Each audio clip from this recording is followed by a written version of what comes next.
आज ना एक मैं बहुत ही स्वीट सी और बहुत ही प्यारी एक आर्टिकल मैंने पढ़ी about Lord Buddha teaching and काफ़ी अच्छा लगा पढ़ के। एंड द थिंग वाज कि क्यों आप प्रॉपर्ली अपने आप को हील नहीं कर पाते हो, क्यों हीलिंग इतनी डिफिकल्ट है और क्यों लोग जो है हीलिंग की बातें करते हैं बट हील नहीं हो पाते हैं। एंड ये अभी सिर्फ मेरी ही नहीं, हमारे जैसे जितने भी अभी यूथ हैं, लोग हैं, उन सभी की प्रॉब्लम है। 90% पेशेंट जो मैं देखता हूँ ओपीडी में, चलो वो किसी और प्रॉब्लम के साथ आते हैं, बट एक चीज़ जो मैंने नोटिस की है, एंजाइटी में रहते हैं। कहीं ना कहीं उनके माइंड में नेगेटिव थॉट्स होते हैं अपने हेल्थ को लेके, अपनी फैमिली को लेके, और उनके फेस से ही पता चल जाता है कि उनको कोई ना कोई मेंटल स्ट्रेस तंग कर रहा है। एंड वो जब मैं उनसे ये बात पूछता हूँ तो मैंने देखा है कि उसमें से most of the patient got emotional. उनकी आंखों में आंसू आ जाते हैं, जैसे कि कहीं किसी इंसान ने उनसे वो बात पूछ ली जो वो काफ़ी टाइम से बोलना चाहते थे, एंड वो बहुत इमोशनल होके अपना इमोशन कंट्रोल करने की कोशिश करते हैं क्योंकि उनके रिलेटिव्स उनके सामने होते हैं। In the same way, as a human being, और ये जो टाइम चल रहा है सोशल नेटवर्किंग का, इंटरनेट का, दुनिया इतनी तेज चल रही है, हर टाइम हम फ़ोन लेके बैठे रहते हैं, स्क्रोलिंग करते रहते हैं, तो हमारे दिमाग को जो कहते हैं ना कि हीलिंग का टाइम मिलता ही नहीं है। पहले के टाइम पे क्या था कि अ, अगर मैं 20 साल पहले की बात करूँ या 15 साल पहले की बात करूँ, तो हम शाम का वेट करते थे कि हम अपने दोस्तों से मिलेंगे, पूरे दिन की बातें उनसे करेंगे, वॉक पे जाएँगे, गेम्स खेलेंगे, ठीक है? और उससे हमारा जो है ना हीलिंग होता था कि हम अपनी फ्रस्ट्रेशन वगैरह उससे निकाल देते थे। बट अभी की जनरेशन एंड अभी के टाइम का जो लाइफ़स्टाइल है, वो बिल्कुल अलग है। फ़ोन ने हर इंसान को आइसोलेशन में डाल दिया है, अकेला कर दिया है। हम लोगों से बातें शेयर नहीं करते, करते भी हैं तो फ़ोन पे करते हैं, मैसेजेस के थ्रू। जिसको कोई सामने वाला जो है जस्ट रीड करता है, और सामने वाला अगर रीड भी करेगा तो वो अपने पॉइंट ऑफ व्यू से, अपने मूड के हिसाब से उसको रीड करेगा। अगर वो सजेशन देगा भी हमें, तो जो रीड करने वाला है, जिसको वो रिप्लाई चाहिए, वो वापस से क्या है कि अपने हिसाब से उसको रीड करेगा। तो फेस टू फेस जो इंटरेक्शन थी वो गायब ही हो गई है, जिसकी वजह से जो लेवल ऑफ डेप्थ बोल लो इंटरेक्शन का, वो बहुत कम हो गया है। बट पहले के ज़माने में ऐसा नहीं था। पहले इतने साइकेट्रिक इश्यूज़ नहीं आते थे जितने अभी आने लगे हैं, ठीक है? और अभी के टाइम पे इट्स लाइक पेरेंट्स का भी ये हो गया है कि बच्चों को अगर वो ग्रो कर रहे हैं, छोटे बच्चे हैं उनके, और उनको टाइम चाहिए बच्चों से, तो वो उनके हाथ में फ़ोन पकड़ा देते हैं। एंड वो ये चीज़ भूल जाते हैं कि वो जो फ़ोन की आदत अगर आप 2 साल, 3 साल की एज में लगा रहे हो बच्चे को, इट्स लाइक आप उस बच्चे का ब्रेन ग्रो नहीं कर पाएगा। वो लोगों दुनिया में जब वो धीरे-धीरे बड़ा हो रहा होगा, वो लोगों से डील ही नहीं कर पाएगा बिकॉज़ उनका ब्रेन इतना फ्रेजाइल हो जाएगा इमोशनली। एंड हीलिंग तो बहुत दूर की बात है फिर। अब बात रही हीलिंग की कि हीलिंग हम क्यों नहीं कर पाते, हीलिंग में प्रॉब्लम क्यों आती है हमें, उसके जो है मैं आपको समझाऊँगा। रीज़न ये है कि हमारे अंदर जो है ना, मान लो अगर मैं 32 का हूँ या 33 एज है मेरी, हमारे अंदर जो मेरा बचपन था, वो बचपन, वो बच्चा अभी भी ज़िंदा है। वो टीनेज वाला जो पर्सन था, वो अभी भी ज़िंदा है। वो जो बच्चा था, वो डरा हुआ था, सिक्योर रहना चाहता था, चाहे वो मैं हूँ या आप हो, कोई भी हो सकता है। बच्चों को क्या है, डर लगता है। तो उनकी जो बचपन की यादें होंगी जिसकी वजह से वो डरे हुए होंगे और सिक्योर फील नहीं कर रहे होंगे, वो अभी भी वो सबकॉन्शियसली उनके माइंड में है। सेकेंडली, अगर कोई टीनेज में जाता है, वो एक ऐसा एज ग्रुप है जिसमें लोग ज़्यादा एग्रेसिव होते हैं, ज़्यादा गुस्सा आता है उनको, उनको अपने पेरेंट्स की बात अच्छी नहीं लगती, कंपैरिजन फैक्टर आ जाता है अपने आसपास के लोगों के साथ, उनकी सेम एज के लोगों के साथ, ठीक है?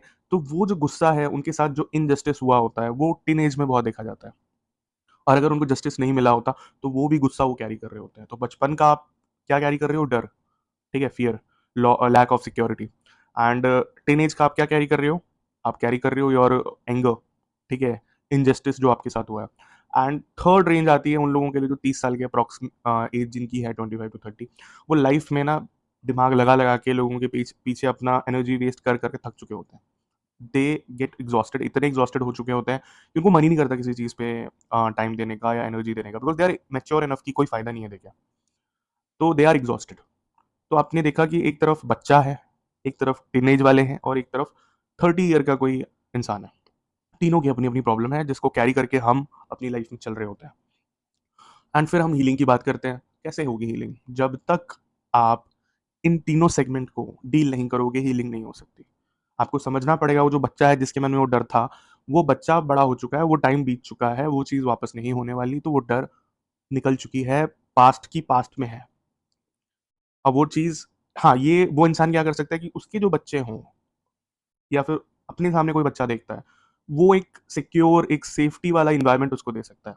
सो दैट वो जो डर उस इंसान ने झेला बचपन में, वो उसका बच्चा या फिर उसके अराउंड जो बच्चे हैं वो ना झेलें। लाइक बच्चों के साथ मॉलेस्टेशन होता है, बहुत सारे लोगों को बचपन में डील करना पड़ता है। बेस्ट पार्ट इज़ अगर आप एक अच्छी सोसाइटी चाहते हो तो आपको वो चीज़ें फॉलो करनी पड़ेंगी। आप किसी के साथ ऐसी चीज़ें मत करो, चाहे वो आपके रिलेटिव हों, छोटे बच्चे, जिसकी वजह से उनके माइंड में वो ट्रॉमा रह जाए, ठीक है?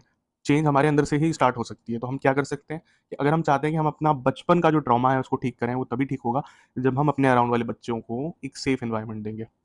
सो दैट हमें ये सैटिस्फैक्शन हो कि हाँ, अगर किसी के साथ गलत हो रहा है, कोई बच्चा है उसके साथ गलत हो रहा है, उसके लिए आप स्टैंड लीजिए, उसको प्रोटेक्ट कीजिए, है ना? उसको जस्टिस दिलाइए, तो ऑटोमैटिकली वो जो आपका बच्चा है वो हील हो जाएगा। बात रही आपकी टीनेज वाले सेगमेंट की जिसमें इनजस्टिस फील होता है बच्चों को, जो टीनेज ग्रुप के होते हैं, उसकी डेप्थ को समझिए कि आपके साथ जब इनजस्टिस हुआ था, जो आपको फील हो रहा है कि इनजस्टिस हुआ था, दूसरे के पर्सपेक्ट से भी सोचिए कि आपके पेरेंट्स ने किया आपके साथ इनजस्टिस या फिर आपको स्कूल में इनजस्टिस फील हुआ। हो सकता है सिचुएशन वैसी हो। आप उस चीज़ को पकड़ के पूरी लाइफ नहीं जी सकते और हील नहीं हो सकते। आपको एक बड़ी इंपॉर्टेंट चीज़ ध्यान रखनी है कि उससे आपने क्या सीखा? उस इनजस्टिस से आपने क्या सीखा in a very productive and good way? For example, मान लो कि किसी के फादर ड्रिंक करते हैं, शराब पीते हैं। टीनेज वाला लड़का बोलेगा कि मेरे फादर शराब पीते हैं, ये मेरे कंट्रोल में नहीं है। एंड क्या बोलते हैं, 2 टाइप का सिचुएशन ऐसा बनेगा। बहुत सारे बच्चे जो टीनेज में होते हैं वो बोलते हैं, अरे मेरा फादर दारू पी रहा है, मैं भी शराब पीऊँगा। तो वो क्या कर रहा है, एक गलत रास्ता चुन रहा है। अगर आपके फादर ने ड्रिंक की हैबिट है, स्मोकिंग की हैबिट है, आप भी वही चीज़ कर रहे हो, तो उनमें और आप में कोई फ़र्क नहीं है और आपने उस चीज़ से कुछ नहीं सीखा। तो वो जो ट्रॉमा है, वो जो भी है, वो आपके माइंड में रहेगा। बट दूसरे टाइप के बच्चे जो बोलेंगे कि हाँ, मैंने देखा है कि मेरे पेरेंट्स ने, मेरे फादर ने ड्रिंक किया, उनको एडिक्शन है, उसकी वजह से मेरी मदर ने कितनी सफ़र की है और मैं नहीं चाहता कि मेरा पार्टनर या मेरी फैमिली फ्यूचर में वैसी सफ़रिंग करे, तो वो कभी भी शराब को हाथ भी नहीं लगाएगा। That way you can heal your teenage कि जो इनजस्टिस आपके साथ हुआ है, वो आपको नेगेटिव ट्रैक पे ना ले जाए, पॉजिटिव ट्रैक पे ले जाए। उससे आप एक प्रोडक्टिव चीज़ सीखो और अपने जो है लाइफ में उसको एज़ अ कहते हैं ना कि आपको कोई ईंट मारता है, तो उस ईंट को इकट्ठा करके घर बना लो। सेम चीज़ आपको करनी है। अगर आपके साथ इनजस्टिस हुआ है, जो लोग टीनेज के हैं जो मुझे देख रहे हैं, उनके लिए एडवाइस है, अगर आपके साथ इनजस्टिस हुआ है, आपको लग रहा है गलत हुआ है, उसमें गुस्सा होके कोई गलत स्टेप लेने से अच्छा दिमाग शांत करो, सोचो कि इस मोमेंट पे और इस टाइम को कैसे आप प्रोडक्टिव वे में यूज़ कर सकते हो अपनी लाइफ को बेटर बनाने के लिए। बिकॉज़ अभी की यूथ एग्रेशन में आके कैसे बोलते हैं कि सडनली कोई डिसीज़न ले लेती है और जिसके लिए वो बाद में रिग्रेट करती है। वो चीज़ बिल्कुल भी नहीं करना। प्रॉब्लम अगर आपकी है, किसी मैच्योर इंसान से बात करो जो आपको गाइड करता हो। उनसे अपनी प्रॉब्लम शेयर करो, ऑटोमैटिकली आपका सॉल्यूशन आ जाएगा। एंड अपनी लाइफ में कोई भी ऐसा स्टेप मत लो जो खुद के लिए एंड दूसरों के लिए प्रॉब्लम क्रिएट करे। समझे? And third one is about जो 30 साल के हैं या 35 के हैं और जो एग्जॉस्टेड फील करते हैं लाइफ में कि यार मुझे बस पीस चाहिए। आई अंडरस्टैंड कि लाइफ बहुत ज़्यादा स्ट्रगलफुल है और आपको पॉजिटिव रहना, एवरीडे कुछ ना कुछ, जो चीज़ आपके कंट्रोल में नहीं है, बहुत सारी चीज़ें आपके कंट्रोल में है, लोग आपके कंट्रोल में नहीं है, एनवायरनमेंट आपके कंट्रोल में नहीं है, तो आपको क्या करना है? जो चीज़ कंट्रोल में नहीं है उसके बारे में आई अंडरस्टैंड, सोचना छोड़ना इज़ डिफ़िकल्ट, बट आपको करना पड़ेगा अगर आप मेंटल पीस चाहते हो। इनिशियली दिक्कत आएगी, बट एक पैटर्न अगर आप इसको बना लोगे, सबकॉन्शियसली आप वैसे हो जाओगे, तो ऑटोमैटिकली आप किसी भी सिचुएशन को शांति से डील कर पाओगे। लोग आपको गलत बोल सकते हैं, लोग आपको गलत जज कर सकते हैं, उनकी प्रॉब्लम है, लेट देम जज, क्या प्रॉब्लम है? अगर वो आपको जज करते भी हैं, तो वो आपकी लाइफ़ को चेंज नहीं करने वाला, आपकी लाइफ़ को आपके डिसीज़न्स चेंज करेंगे, आपकी लाइफ़ को आपके थॉट, आपके स्टेप्स चेंज करेंगे। तो उनकी वजह से आप एंग्ज़ायटी में मत आओ। अभी जो 30-35 वाले होंगे ना, वो ज़्यादा एंग्ज़ायटी में रहते हैं, बिकॉज़ उन्होंने पूरी लाइफ़ एक तरह से देख रखी होती है और वो बिल्कुल विचलित रहते हैं कि मैं लाइफ़ में कहाँ हूँ, क्या कर रहा हूँ, मैं बिल्कुल ट्रैप्ड हूँ, ठीक है? खुल के बात कीजिए, जो भी आपके फैमिली मेंबर्स हैं, खुल के अपना एक्सप्रेस कीजिए। अगर सामने वाला भी डिप्रेशन में है, स्ट्रेस में है, एंग्जायटी में है, उसके सामने मत कीजिए, जितना हो सके कम कीजिए, बिकॉज़ वो हो सकता है उस चीज़ को उतने अच्छे से समझ ना पाए। बट अगर आपको लगता है कि कोई आपकी लाइफ़ में है जो समझे, उससे खुल के बात कीजिए। अच्छी किताबें पढ़िए, सेल्फ हेल्प वाली बुक्स पढ़िए, अच्छी वीडियोज़ देखिए, इंस्टेड ऑफ स्क्रॉलिंग ऊट-पटांग वीडियोज़, इसकी लड़ाई, उसकी लड़ाई, ठीक है? टॉक्सिक रियलिटी शोज़, ये देख के कोई फ़ायदा नहीं होने वाला। Work on yourself in a productive way, तभी आप हीलिंग कर सकते हो। उनके लिए है जो कि अभी 30-35 के हैं, कि आपकी लाइफ बहुत अच्छी हो सकती है अगर आप फ़ोकस करना अभी से शुरू करो। टीनेज वाले, आगे चल के आपको 30-35 का होना है, तो अभी से कोई भी ऐसा स्टेप मत लीजिए जो कि आपको बाद में रिग्रेट फ़ील हो। पढ़ाई पे फ़ोकस कीजिए, अपने करियर पे फ़ोकस कीजिए और जो भी आपके टारगेट्स हैं उस पे फ़ोकस कीजिए, क्योंकि 15 साल बाद आप रिग्रेट करोगे फिर, कि यार मैंने अपना टाइम वेस्ट कर दिया। एंड हीलिंग फिर आपके लिए और डिफिकल्ट हो जाएगी, बिकॉज ऑलरेडी आप आउट ऑफ ट्रैक होगे और आपको कहीं से कोई चीज़, कोई सपोर्ट करने वाला नहीं आ रहा। मैं आपको क्लियर बता दूं, आपके पेरेंट्स आपको एक लेवल तक सपोर्ट कर सकते हैं, बट लॉन्ग टर्म में आपको खुद को सपोर्ट करना है, कोई आपको सपोर्ट करने वाला नहीं है।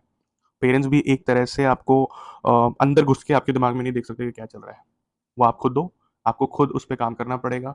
लॉर्ड बुद्धा की टीचिंग्स बहुत ही अच्छी होती हैं, अगर आप उसको रेगुलर वे में पढ़ोगे, समझोगे और अपनी लाइफ में लाओगे ना, तो life will be like very easy for you to survive and stay positive. लोग आपको खुद बोलेंगे कि सर आपसे बात करके बहुत अच्छा लगता है, और ये बहुत अच्छा लगता है जब कोई आके आपको बोले। मेरे पेशेंट्स हैं, आज ही सुबह एक पेशेंट आई, उन्होंने बोला कि सर बहुत ज़्यादा एंग्जाइटी हो रही थी, उनको गैस्ट्रिक इश्यूज था, एसिडिटी काफ़ी प्रॉब्लम हो रही थी, एपिगैस्ट्रिक रीजन में पेन था, बर्पिंग्स आ रहे थे उनको, बहुत बेचैन थी। लेकिन जब बात की उन्होंने, टैबलेट्स दिए, मैंने इंजेक्शन दिए, शी वाज़ फाइन, बट उन्होंने एक चीज़ बोली कि सर आपसे बात करके बड़ा अच्छा लगता है और अभी मैं रिलैक्स हो गई हूँ। तो जब ऐसी ऑरा या फिर ऐसी पर्सनैलिटी आप बना लो जिसमें लोग आपके साथ रहना पसंद करने लगे, लोग आपसे इंस्पायर होने लगे, खुश होने लगे, वैसे बनो। ऑटोमैटिकली बहुत अच्छा लगेगा और ईज़ी होगा हीलिंग प्रोसेस, एंड एक बार हीलिंग पाथवे में चले गए तो लाइफ़ का मज़ा ही कुछ और है। कंपैरिज़न मत करो दूसरों से, आपकी खुद की लाइफ़ है, खुद का एक जर्नी है, अलग है, हर इंसान की अलग जर्नी होती है। कंपैरिज़न तो बिल्कुल मत करो, किसी ने बोला लेट इट बी, वो उसकी सोच है ना कि आपकी। तभी आप हील कर सकते हो अपने आप को, नहीं तो अगर फोकस करते रहोगे ना, दूसरों की गाड़ी पे फोकस करोगे ना, तो लड़ा एक्सीडेंट हो जाएगा। अपनी गाड़ी पे फोकस करो, अपनी लाइफ पे फोकस करो, अपने ट्रैक पे फोकस करो। होता है ना, रोड पे हम चल रहे होते हैं, तो हम सिर्फ फोकस सामने देखते हैं, उसी तरह अपनी लाइफ में सामने देखना है कि मुझे आगे जाना है। अगर मैं इधर-उधर देखने लगूँगा ड्राइविंग के टाइम, तो एक्सीडेंट तो होना ही है। आपका भी लॉस, सामने वाले का भी लॉस। बट हमारी लाइफ में जब हम इधर-उधर देखते हैं तो सिर्फ हमारा लॉस होता है। तो वो चीज़ नहीं करनी। और जितना हो सके, होपफुली ये वीडियो आपके लिए प्रोडक्टिव रहा हो, अच्छा रहा हो। प्लीज़ चैनल को सब्सक्राइब कर लीजिए। लेट्स ग्रो टुगेदर, एंड अगली वीडियो में हम एक और अच्छे टॉपिक पे बात करेंगे। Thank you for watching this video. All the best. Have a nice day. Bye.